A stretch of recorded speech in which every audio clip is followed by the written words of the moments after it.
What is the country with the largest Muslim population in the entire world? Saudi Arabia, Pakistan, Egypt, or Nigeria? Well, none of them. The correct answer is Indonesia. Islam is the religion in Indonesia with most adherents, with 87.2% of Indonesian population identifying themselves as Muslim in a 2010 survey.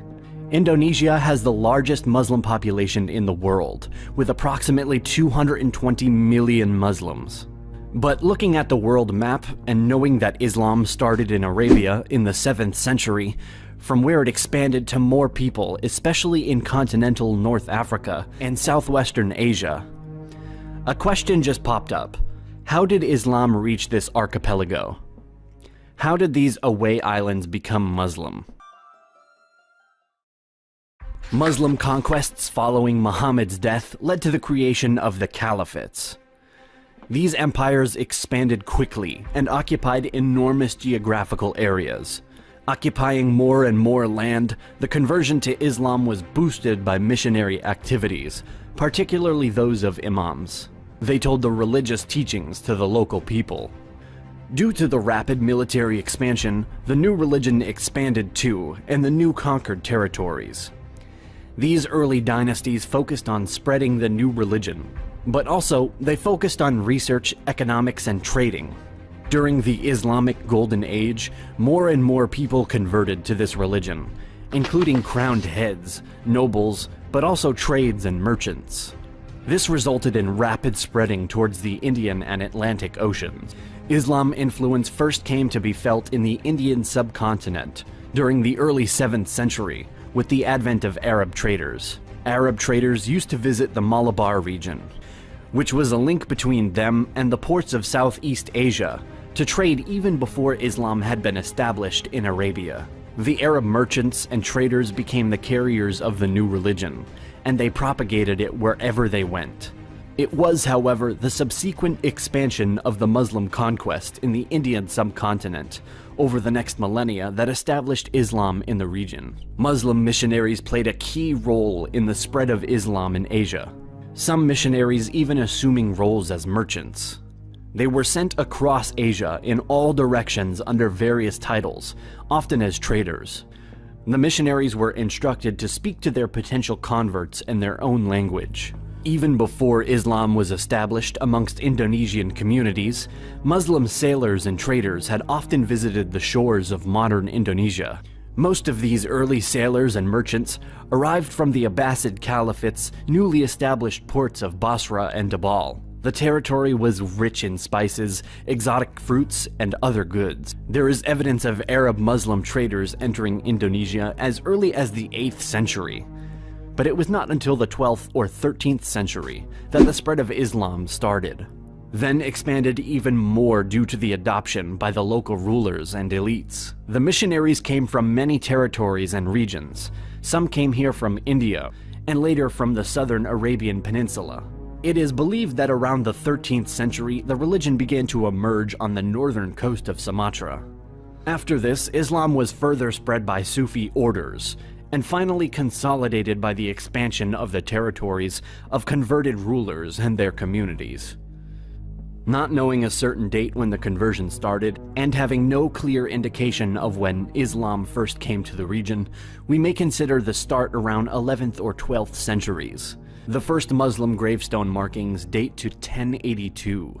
Also, when Marco Polo visited the area in 1292, he noted that the urban port state of Perlac was Muslim. The first evidence of a Muslim dynasty in the gravestone dated 1297 of Sultan Malik al-Saleh, the first Muslim ruler of the Samudra Pasai Sultanate. Chinese sources record the presence of a Muslim delegation to the emperor from the kingdom of Samudra in 1282. The spread of Islam generally followed the trade routes east, through the primarily Buddhist region, and half a century later, in the Malaccas we see the first dynasty arise in the form of the Sultanate of Malacca, at the far end of the archipelago, formed by the conversion of one Shah into a Muslim, and the adoption of the name Muhammad Iskandar Shah. The spread of Islam among the ruling class was precipitated as Muslim traders married the local women, with some of the wealthier traders marrying into the families of the ruling elite. Indonesian people as local rulers and royalty began to adopt it, and subsequently their subjects mirrored their conversion. The expansion accelerated in the 15th century as the military power of Malacca Sultanate in the Malay Peninsula and other Islamic sultanates dominated the region, aided by episodes of Muslim coup, wars and superior control of maritime trading and ultimate markets. By the 14th century, Islam had been established in northeast Malaya, Brunei, the southwestern Philippines, and among some courts of coastal East and Central Java. The 15th century saw the decline of Hindu-Javanese Majapahit Empire, as Muslim traders from Arabia, India, Sumatra, and the Malay Peninsula, and also China began to dominate the regional trade that once controlled the Javanese Majapahit traders.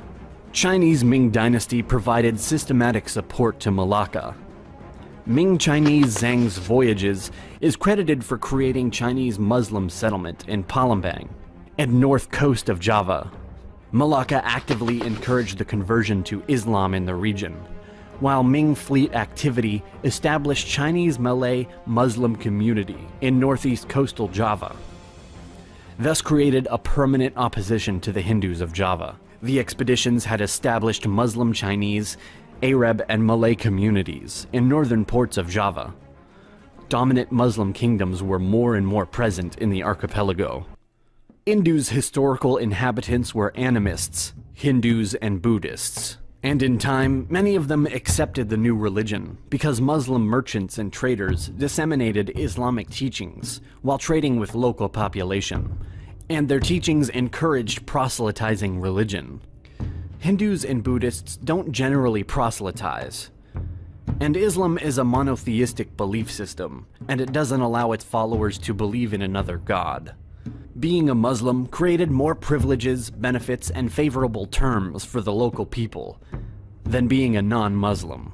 Some people needed safety and certainty, so they chose to declare themselves as Muslims. Because Islam made an appearance in Southeast Asia through trade with people of South Arabia and Indian Sufis, the transition was made more peacefully than in the Middle East or North Africa, where existed conflicts.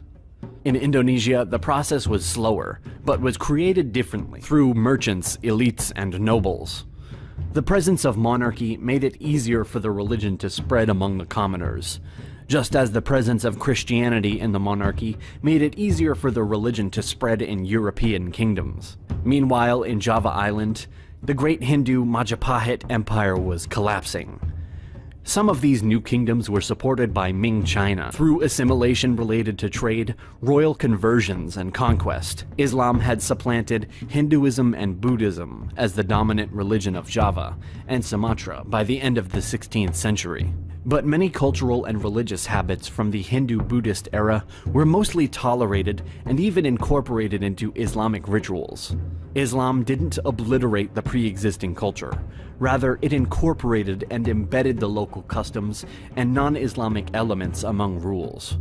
In part, the strong presence of Sufism has been considered a major enabler of the syncretism between Islam and other religions. When Europeans came, they brought Christianity to the Muslim majority, but not so many converted, probably due to the fact that in that time, already the accent wasn't put on religion as much as in the 12th or 13th centuries.